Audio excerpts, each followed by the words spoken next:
Salut à tous, bienvenue dans cette nouvelle vidéo. On va parler du mercato parisien et surtout de l'organigramme parisien. Est-ce que le Paris Saint-Germain peut réellement gagner un jour la Ligue des Champions avec des incompétents? Est-ce que des clubs qui ont gagné la Ligue des Champions comme le Real à 15 reprises, le Barça à 5 reprises, le Bayern à 6 reprises, tous ces grands clubs-là, le Bayern, la Juventus, l'Inter de Milan, le Milan AC, le Real Madrid, le FC Barcelone, Manchester City, le Borussia Dortmund, etc., ont-ils réussi à gagner la Ligue des Champions avec des gens incompétents? On sait très bien que les joueurs sont très importants, l'entraîneur est très important, le staff est très important, les médecins, les kinés, les adjoints, le directeur sportif, le directeur général, le président délégué, les propriétaires. Dans un club, tout est important. Tout. Et là, j'ai l'impression quand même que quand tu vois le Paris Saint-Germain, il n'y a pas de pilote dans l'avion. Il n'y a pas de capitaine de bord dans le bateau. Et ça, c'est problématique. Donc je le dis et je le répète. Je ne vais pas répéter tout ce qui s'est passé depuis le mois de mai 2011. Mais le vrai problème dans ce club, c'est vraiment Nasser Al-Khelaifi. C'est le premier problème. Mais est-ce que c'est réellement le premier problème? Réellement non.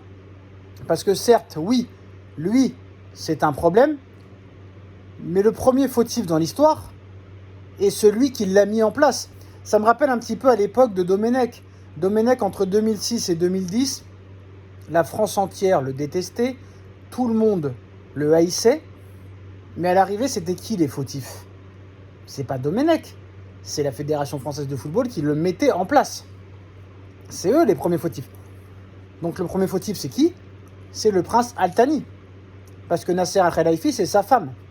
Dans n'importe quel grand club européen, si Nasser Al-Khelaifi aurait fait au Bayern, au Real, au Barça, à la Juve, à l'Inter, au Milan AC, à Manchester City, etc., il aurait fait la même chose dans ces clubs-là. Ce qu'il a fait à Paris, il serait plus dans ces clubs-là depuis 10 ans. Il aurait été viré depuis très longtemps.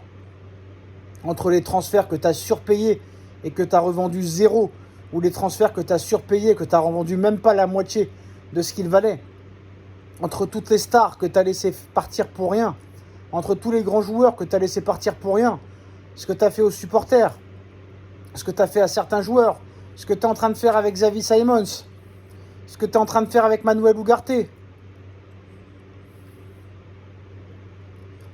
de mettre un directeur sportif qui n'est même pas directeur sportif, avec lequel tu ne t'entends pas. Ce n'est pas normal. Déjà, rien que le cas de Xavi Simons, vous avez vu la carte reverse, là, je sais pas quoi. Tout le monde dit, ouais, c'est Xavi Simons qui a trahi le Paris Saint-Germain. Non, Xavi Simons, il a toujours voulu jouer au Paris Saint-Germain. Vous rendez compte que Xavi Simons, ça fait 5 ans qu'il est au PSG. Il a signé en 2019. On est en 2024. Ça fait 5 ans. Le mec, il a fait une saison exceptionnelle il y a 2 ans au PSV Eindhoven.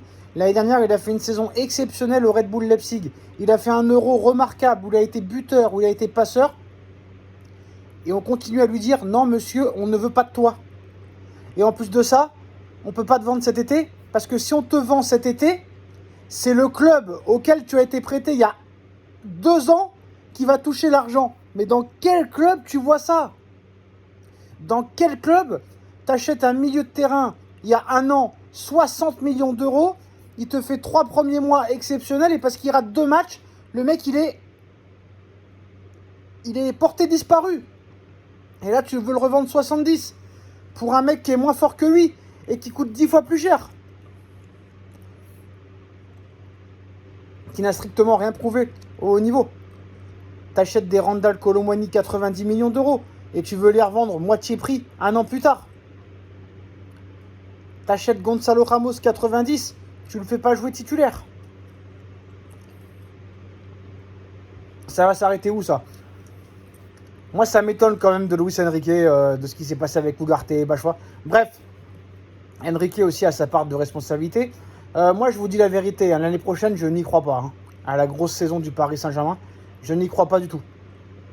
Parce que d'accord, on nous dit Osimhen va arriver, Joao Neves va arriver, Huitsen va arriver, Désiré Doué va arriver, mais à l'arrivée, ça fait 2 semaines qu'ils doivent arriver.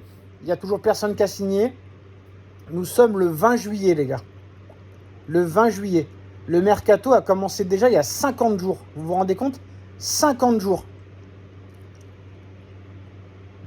Toujours pas de recrue, à part Safonov, qui ne jouera peut-être même pas. Donc 20, dans maintenant 40 jours, c'est la fin du mercato. À quoi tu joues? À quoi tu joues? Donc voilà, on sait que dans ce club-là, il y a un réel problème, mais le vrai problème de cette équipe, c'est Nasser Al-Khelaifi, qui a les pleins pouvoirs. Voilà. Comme c'est le meilleur ami du prince, mais c'est plus qu'une amitié, c'est une amitié d'enfance, c'est une amitié très très très rapprochée. C'est son frère, voilà, c'est son frère de sang. Il a tous les droits. Alors certes, c'est le prince qui balance l'oseille, c'est QSI qui sort le chèque avec le prince Al-Thani. Mais le vrai décideur, c'est Nasser Al-Khelaifi. Vraiment. C'est lui qui décide de tout. Lui, c'est vraiment un guignol, ce Nasser. Quand tu vois que tu as refusé 200 millions d'euros pour Mbappé il y a 3 ans, ça a été la plus grosse erreur de Nasser Al-Khelaifi. T'as pas respecté Cavani. T'as pas respecté Verratti. T'as pas respecté Neymar. T'as pas respecté Messi. T'as pas respecté Zlatan. T'as pas respecté plein de joueurs comme ça. Cavani, qui n'a même pas eu de pot de départ. Ni Verratti, ni que ça. Alors, c'est vrai qu'il y a certains joueurs, peut-être qu'ils ne le méritaient pas, mais c'est quand même des grands joueurs. Et t'as respecté personne. Personne. Donc, si tu respectes personne, personne ne peut te respecter à l'arrivée. Personne ne peut te respecter. On est pris pour des pigeons. C'est problématique. C'est ennuyeux. Et moi, je pense que tant que ce mec sera là, tu ne gagneras jamais la Ligue des Champions. Tant que Nasser Al-Khelaifi sera président du Paris Saint-Germain, il n'y aura pas d'autorité, il n'y aura pas de compétence, il n'y aura pas de subtilité, il n'y aura pas de rationalité, il n'y aura pas de risque, il n'y aura pas de pragmatisme, il n'y aura strictement rien. Ce sera au bon bonheur à la chance. Et encore, ce mec-là, même quand il a de la chance, il n'arrive pas à saisir l'opportunité. Donc c'est un incompétent fini qui devrait rester à sa place, s'occuper des droits TV, s'occuper du marketing. Il est très fort dans ça, mais il n'est pas fait pour être président d'un club de foot, ni être dirigeant d'un club de foot, ou sinon au niveau marketing. Au niveau marketing, il est très bon. Prenons un président délégué qui connaisse très bien le foot, les affaires, l'argent, le monde du foot, le monde du business, le monde du mercato, etc. etc. C'est pas le cas de Nasser. Et ça, c'est un vrai scandale, honnêtement.